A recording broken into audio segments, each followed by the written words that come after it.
Yes, our beautiful Eurasia region, we already mentioned, that hosts more than 200 million are, if you look at the map, the countries who are presenting here, more than $2 trillion GDP, but more importantly, connecting Europe and Asia in total, who has 5 billion people with a very, very big economy. On this occasion, actually, we will look at the public side. So what is on the agenda to drive the cooperation in that beautiful region? Of course, what really is important to note, the region is already a growth region. If you look at the EBRD data, Central Asian the regional economies grew already 5.7% in 2023, and that is expected to increase to 5.9% in 2024. So already a fast-growing region. One of the key drivers of this growth is development of the route, the trade corridor, China to Europe. The region's collective trade volume is increasing very fast. And today we will talk how the strategic collaboration can unlock Eurasia's remaining very high untapped potential to drive a more integrated and prosperous future for all. And I would like to start with the Minister Zekeriya Çoştu. And as he is also responsible for driving the technological advancement in Turkey, Mr. Çoştu, how is Turkey leveraging investments in technology and industry to strengthen its role within this region? And what are the key areas of focus for regional collaboration you see in the industry and technology? Thank you very much, Tankut Bey. First of all, honorable ministers, distinguished guests, dear friends, I extend my greetings on behalf of myself and my Minister of Industry and Technology of Turkey. Before I start to answer your question, Tankut Bey, please allow me to say a few words about the events of yesterday, you know. Sure. I strongly condemn the terrorist attack of yesterday in Ankara. I pray for mercy for our citizens who lost their lives and a swift recovery for injured ones. And my condolences to the families and our entire nation, actually. You know, terrorism always targets the stability, prosperity and development of societies and aim to undermine the determination of people, of us. Therefore, the best response to these events, to these attacks, I think is to stand very firm in solidarity together. Therefore, let me say that let's keep in mind that those kind of attacks cannot intimidate Turkish people and cannot stop our progress as country. I'd like to say these words for the beginning. Thank you. Actually, we started the day exactly with that as the whole AmChams together. I like to remind that Turkey is a strong country. In particular, for the last 20 years, we have achieved a really big progress in industrial side as well as in technology side. Turkey has become let me say that, a powerhouse in manufacturing production. Actually, Turkey is one of the key players in Europe, if not in the world, in some sectors like automobile industry, solar panels, UAVs, some other sectors. Therefore, we have a good industrial base here in Turkey. On top of that, for the maybe last 20 years, we have achieved to establish a well-developed technology ecosystem. Our technology ecosystem, startup ecosystem, has grown rapidly for this term, during this term, and reached a really significant, remarkable level. I think we did a great job for this term, but yeah, gained a momentum, real momentum in economic side. But still we have a long way to go as country. In order to make a real jump from mid-level economy, mid-level income economy to high-level income level, we should focus on, especially on high value-added, high technology production capacity. We should increase our capacity in high technology production. As country, we have ambitious goals in this sense.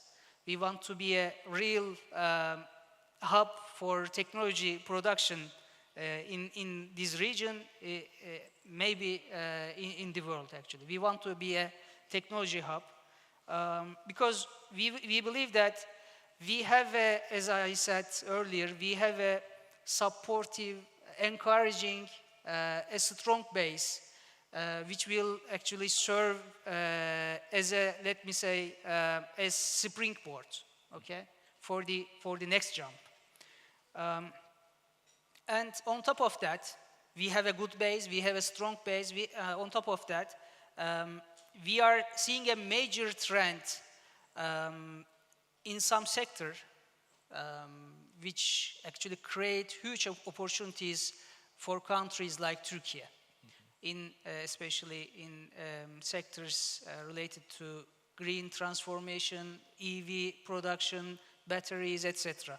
Therefore, there are huge opportunities that we are seeing as country. With this perspective, we recently introduced a huge incentive program called Hit 30 program. This program has a really ambitious roadmap to transform Turkey into, as I said, into a global hub in terms of production of high technology productions. And with this program, Hit 30, as you may guess, high technology Turkey, Hit 30 program aims to attract strategic investments in focus areas such as semiconductors, solar cells, maybe some other, as I said before, EVs, batteries, some other more than 30 topics we chose as focus areas, and we want to support investments in these fields. I should say that these goals, of course, cannot to be reached just by giving incentives, providing financial supports. By the way, we assigned $30 billion budget for this Hit 30 program, but it won't be enough to attract investment in those high technology fields, because it's not easy to attract these investments by just giving money, financial instruments. Therefore, we need to mobilize other instruments that we can mobilize actually. For instance, for chip investments, you cannot attract just by giving money to some potential investors. You need to create a strong strategic partnership with current players maybe. For renewable technologies, maybe it's more convenient to create a supply chain with, let's say, nearshoring approach maybe. Therefore, in order to attract these investments, we need to mobilize, as I said, mobilize the other instruments other than financial instruments, which are actually strategic partnership. Therefore, for each and every investment issue, we need to mobilize different instruments. The sector, the investment topic require different instruments, therefore you should mobilize them. Project-based, maybe tailor-made approach you should put into scene.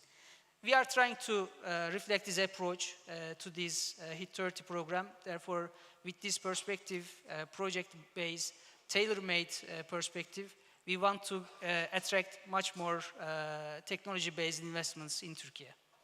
Thank you very much, Mr. Minister, for providing the approach of Turkey, which I think, of course, is partly also showing the potential of investing in those areas for the wider Eurasia region into the Eurasia countries. Of course, for these investments to prosper, the peace is very important, and political stability is very important. That is where the economy diplomacy plays a key role. And on that one, actually, I want to shift to Deputy Minister Fragkogiannis, who's an expert in that area. So how the economic and diplomatic efforts can support those industrial advancements. So, Deputy Minister Fragkogiannis, given Greece's strategic geographic position, what initiatives are you pursuing to enhance trade linkages and attract investments in Greece for the region? And how do you align those efforts with the broader regional growth objectives, let's say, for the Eurasia region that is our topic today? Well, good afternoon, everyone, and allow me to express my deepest and heartfelt condolences for what happened last night in Ankara. Minister, terrorism has no place in democracy, and terrorism has no place in our neighborhood. So we stand behind you, and we offer our heartfelt condolences to the families of those people whose life was lost, but also the ones that were wounded. Very sorry to hear that. Thank you. Second, before I give you my answer on economic diplomacy, I would like you all to think of exactly where we are now. We are in this magic city, Istanbul, which is at the crossroads of East and West. And if we close our eyes for a minute and think of all the books we've read and all the movies we've seen, interconnectivity and trade, economic diplomacy in a practical way has been taking place here for centuries. It was the trade routes between the East and the West called the Silk Roads.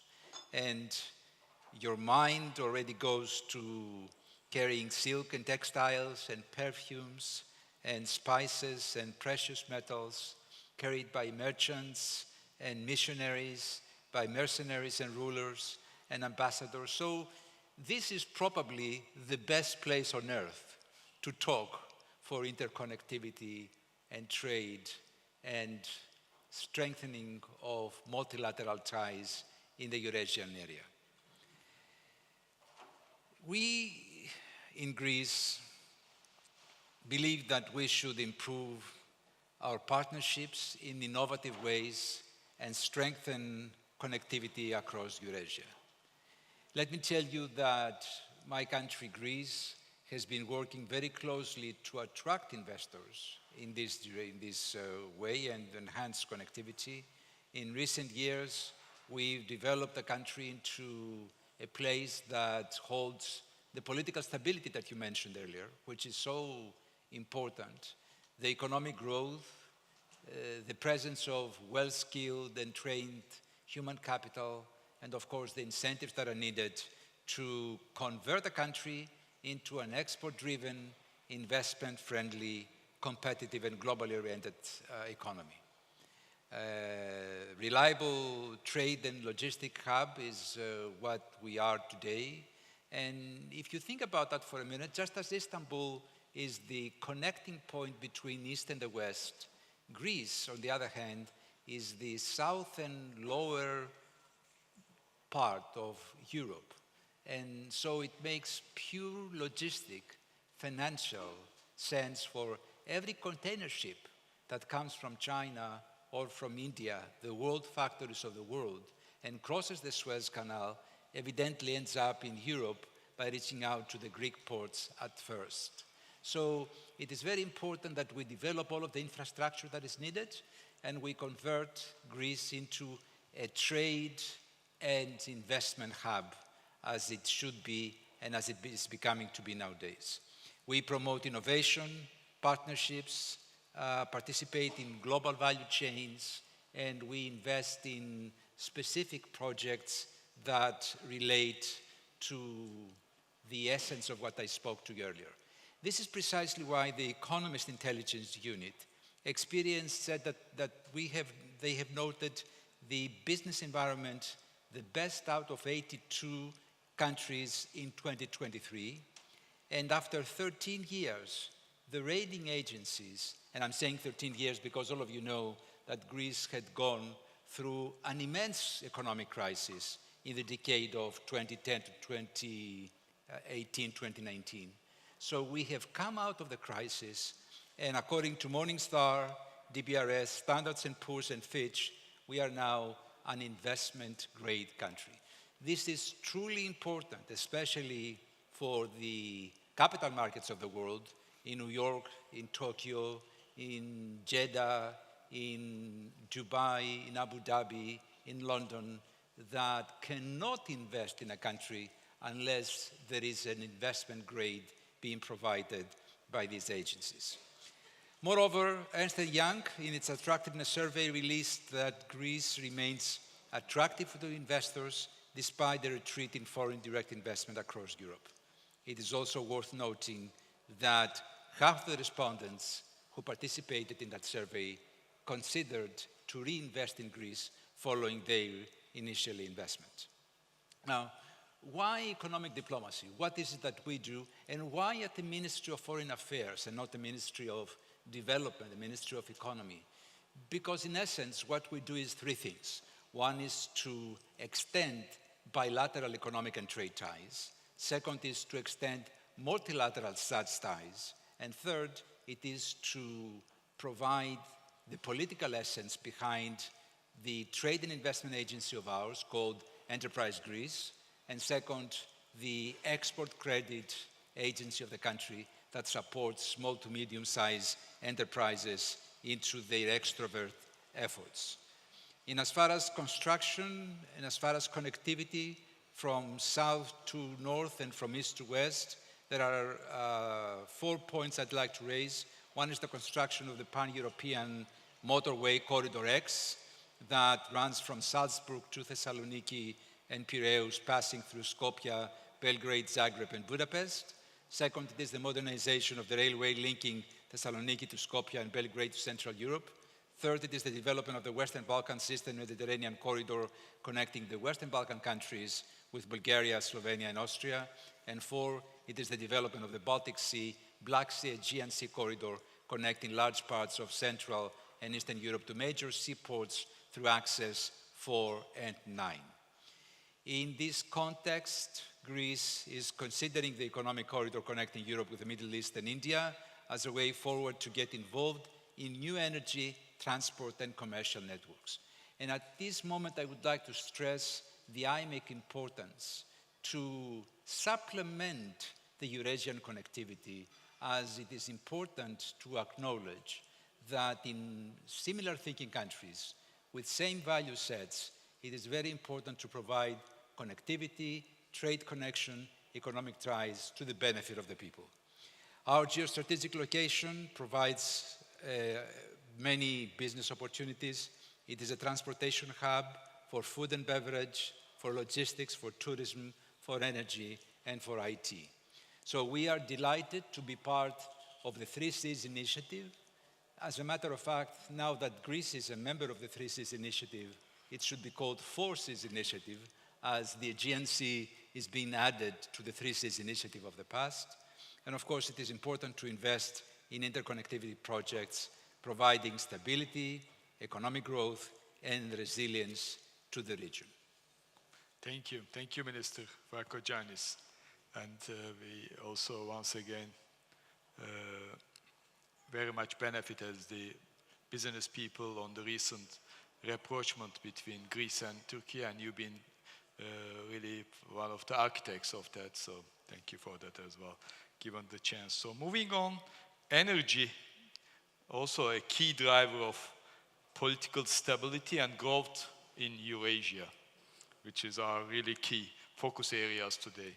So, Deputy Minister Petrova, could you share Bulgaria's approach, role in the regional energy dynamics is crucial, Bulgaria's role. So what are the investments and the collaborative projects are being prioritized to enhance energy security and sustainability across what's called Trans-Caspian Corridor?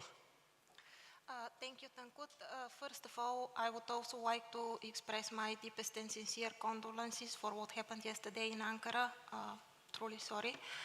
And second, thank you for hosting this event, and thanks also to AmChams in Greece and Bulgaria for setting up on the right time, the right topic, and this value-added dialogue. When we are talking about Bulgaria's role on the regional energy landscape, first I would like to give you a little bit of a context. As one of the previous speakers said, what is energy security? This means reliable, affordable, and sustainable energy supplies for our citizens and businesses. So in the case of Bulgaria, the strategic choice, the vision, how to achieve this is to rely on maximum utilization of local renewable energy sources, plus continuous exploitation and reliance on nuclear energy as a low-carbon energy source for a base load supplies, of course adhering to the strictest, safest standards. In the meantime, for us a priority is the development of the energy networks in terms of increasing the interconnection capacities with the neighbors and providing the options for diversification for the region as a whole.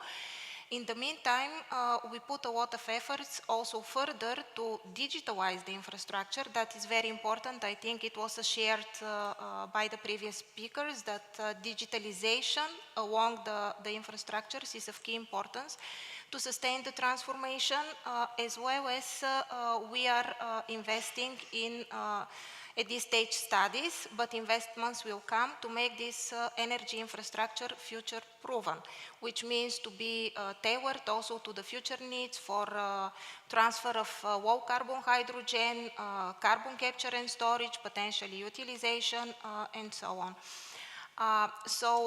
In terms of security and reliability of supplies, starting from the particular situation in Bulgaria, in the recent years, the focus really has been on diversification of supply sources and routes. And of course, the immediate priority were the gas supplies. As it was mentioned, a huge efforts and investments were made on the road of the Southern Gas Corridor, and especially in the case of Bulgaria, the ICGB, commissioned in 2022, was a game changer in terms of affordability and security of supplies, enabling the country actually to receive the Azerbaijani gas that really played a crucial role for affordability and sustainability of supplies. The agreement we are having with Turkey actually was another key achievement and played a crucial role for the stability and security for the country and the region when we really had to suddenly diversify from Russian gas supplies back in 2022. A lot of investments were made on expansion of the national gas transmission network, which enabled Bulgaria in the meantime to be a reliable transit country to the Central and Eastern Europe. And what we see is that this trusted and reliable partnerships that were formed along the Southern Gas Corridor. Now they are tailored and further developed to the actual needs. What we see is, for example, the Vertical Gas Corridor initiative that furthers targets to maximum utilize the existing networks, but also increase the interconnection capacities, and really providing the option for diversification and security for the wider CESIC region, Central, Southeastern, Eastern Europe as a whole. In terms of diversification, I would also like to point that Bulgaria made a huge progress in the nuclear sector. Recently, we diversified the fuel supplies for the existing nuclear power plant, and also we have an option to diversify technologies considering our new build projects that are under development. Another point I would like to make is actually that in this transformation time, really cooperation at the region is key. What we see as a key backbone of transitional changes is cooperation that we are having with Greece and Romania, considering the specific focus of transformation, namely the possible utilization of offshore wind in Black Sea and Aegean Sea, leveraging on the national efforts and programs. Also the low carbon hydrogen that is on the agenda of the countries, and of course infrastructure in terms of infrastructure for electric mobility. Projects and investments at scale that come to back up these efforts for transformation and for green transition of the region is, of course, the green energy corridor that starts from Azerbaijan via Georgia to Romania, Hungary, Bulgaria joining. That's a giga-scale green highway. We also supported the developments that are going through Greece to the North African belt, and at the end this will make a lot of green energy, ending up in the region. That's why we think that infrastructure, further developments, investments in infrastructure, energy, transport, and digital is key to enable at the end these green flows to benefit us all. And this is something I would just like to use the forum as well to share with you that we are putting on the COP29 agenda. Bulgaria is hosting 2 events on the 13th and 15th of November that are putting the focus on cooperation and interconnectivity between different regional cooperations that do exist or will be formed. And just a last word on the other aspect of energy security, affordability of supplies. It's really important because at the end, whatever we do with these massive investments, we should take into account what is the effect on the price of energy, because at the end it affects the competitiveness of our businesses as well as the affordability for the households. Especially this year during the summer, it was again a turbulent situation for our region. We experienced this Bulgaria, Greece, Romania. So we as a public sector, we think that proper mechanisms to support the market participants in this transformation process and efforts in terms of energy prices, but also the respective changes at the consumption side. We have to change not only the energy, the production side, the transmission side, but we have to change also the consumption side from industrial and from households point of view. So market players needs to be adequately supported because it is a huge effort at the end. Thank you. Thank you, Deputy Minister.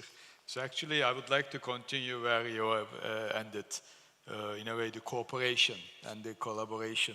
Of course, countries having their own industrial policies, but of course, it's important to align those industrial policies with each other and create shared value chains, and particularly in emerging technologies and smart manufacturing, because no country probably can do it alone. So I would like to ask Minister Çoştu, how is Turkey working with other Eurasian countries to do that, to align the industrial policies and create shared value chains in the manufacturing or technology?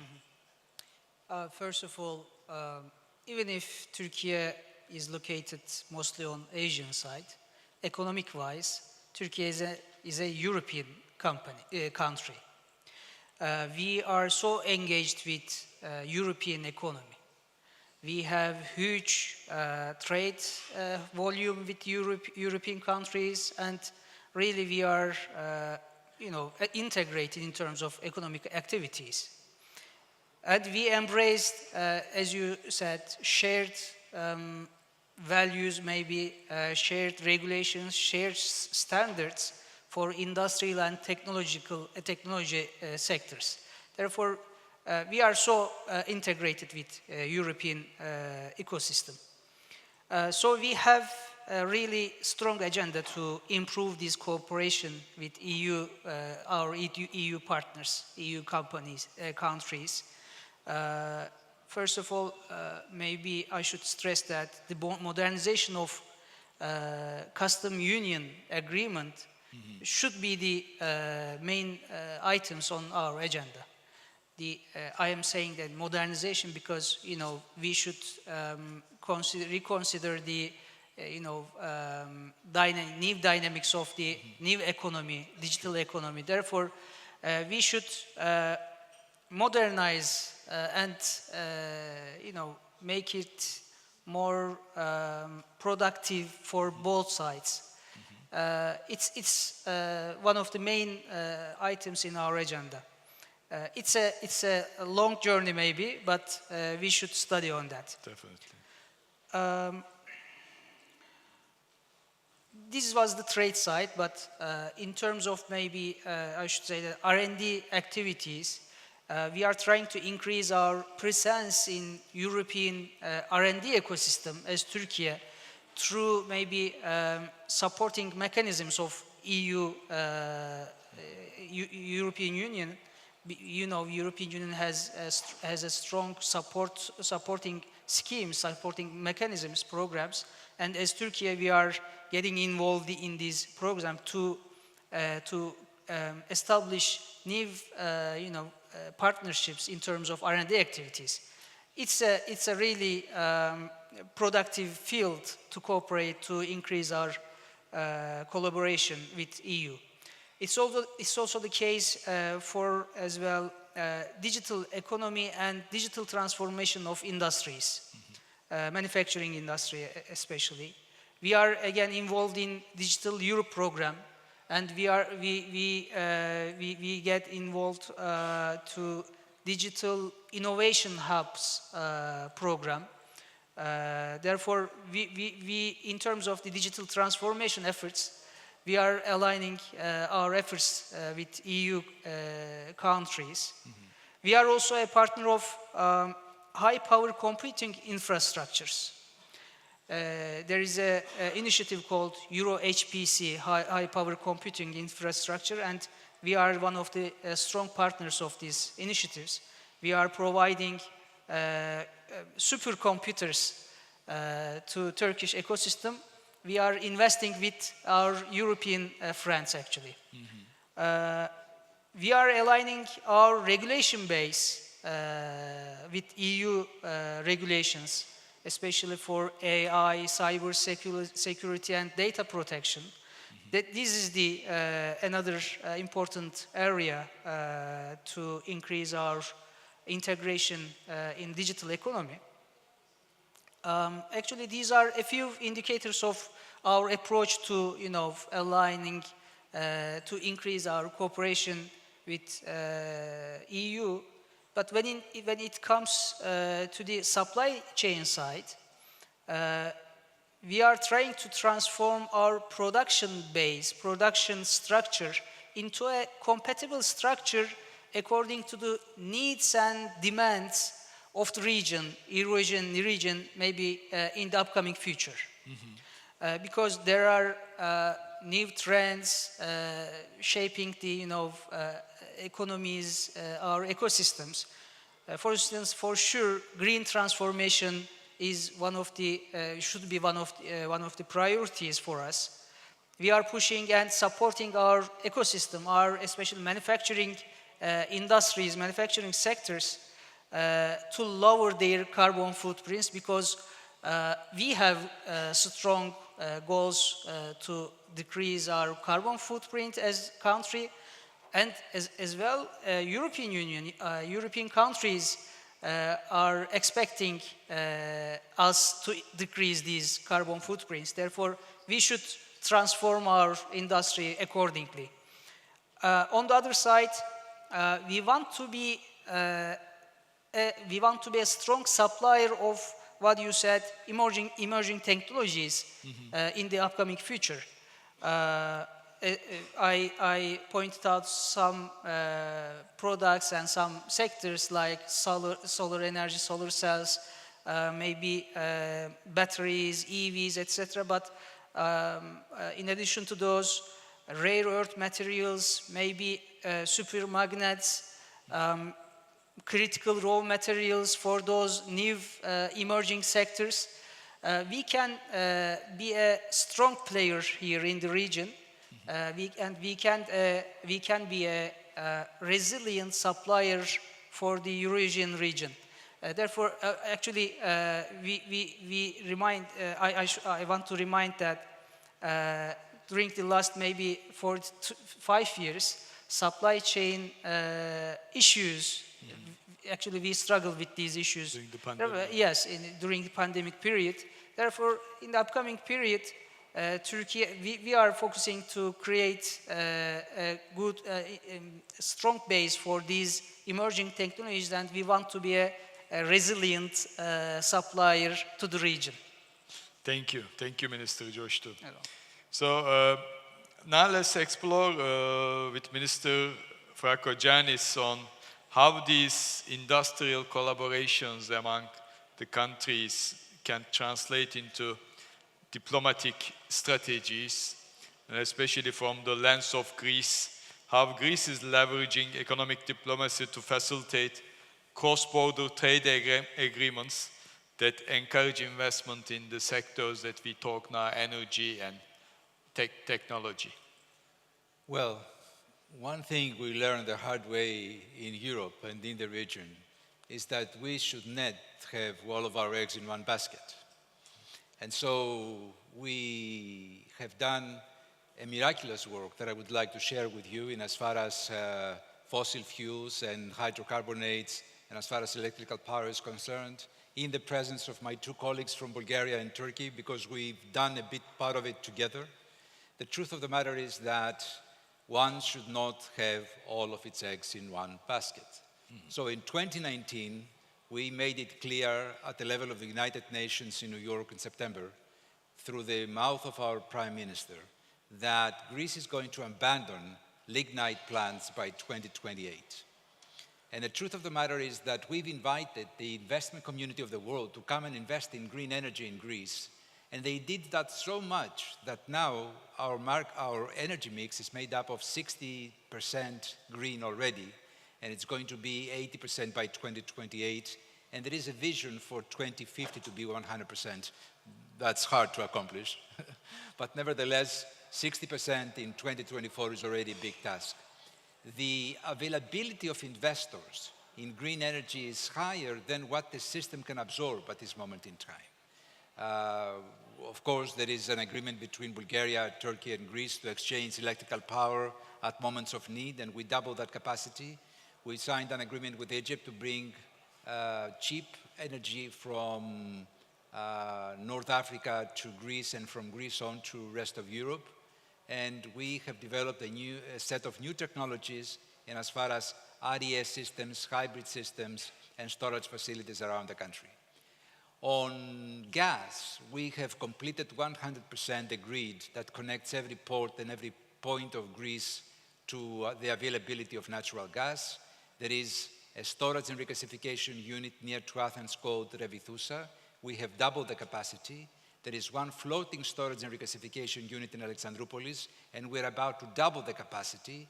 There is an interconnectivity between Greece and Bulgaria called IGB that has been in operation since 2022, and we are considering the possibility of doubling the capacity because we would like to extend the right of Bulgaria and Romania and Moldova and Ukraine to buy natural gas either from TAP, which is the Trans-Adriatic pipeline from Azerbaijan all the way through Turkey to Greece, Albania, and then to Italy, or from the floating storage and regasification unit from traders from the United States, from Algeria, from Qatar, from Nigeria, from Egypt, name it. We have permitted another 5 FSRUs that are being under the final stages of the permitting process before they get to become operational. And of course, we've given the option to our neighbors to not only buy from north to south the natural gas that is expected, but from south to north. There is one more interconnectivity vertical that is being in operation, that is being in construction as we speak, between Greece and Northern Macedonia, and from there on to Serbia and Central Europe, which gives the full spectrum of the electricity in RES terms, as well as the liquefied natural gas that provides the needed gas to the country and to the region. So regional cooperation is very important. We've gone through a number of agreements with all of our neighbors in providing what they need and themselves providing what we need at the moment in time. Nuclear is for us a type of energy that is not permitted according to our constitution, but I practically comprehend that nuclear, especially the small nuclear reactors, is becoming very popular and may be essential in the future. And of course, green hydrogen is the next step that is important to all of us, and we need to engage our efforts into finding solutions to store and transport the hydrogen, because that is the main complexity of it. To produce green hydrogen is not so difficult, but to store it and transport it is extremely difficult. It is essential for the maritime fleet, and Greece has an important role to play as we are the biggest maritime fleet provider in the world. We control about 22% of the vessels in the world that transport fuel, goods, containers, and services, and it is very important to provide green solutions to that perspective as well. Finally, I would like to stress that there is a number of new technologies that pertain to energy, such as conversion of hydrogen to ammonia and reconversion of ammonia to hydrogen at the point of consumption, because that makes it less expensive. We have opened our country to investments in that facility, as well as the digital connection, which is very important. We've recently agreed on a data cable that will connect Malaysia to Marseille in France. It's a data cable of significant size and bandwidth that is so needed for all of the data centers that are being deployed in the European South. And this is a project that is shared between the Kingdom of Saudi Arabia and Greece. So we are very active in energy, in data transmission, in data centers, in artificial intelligence. There is a significant size giants such as Microsoft and Google that are setting up their own data centers in Greece nowadays. So we've worked very hard to make Greece an attractive destination for investments and to make Greece a provider to the region of not only the political stability, but also the local growth of the energy factor that is so essential in order not to have all of our eggs in one basket. Thank you, Mr. Deputy Minister. So actually you explained very well how you are using diplomacy to diversify and expand the networks to actually bring us or bring all of us peace and prosperity to those networks on the case of energy.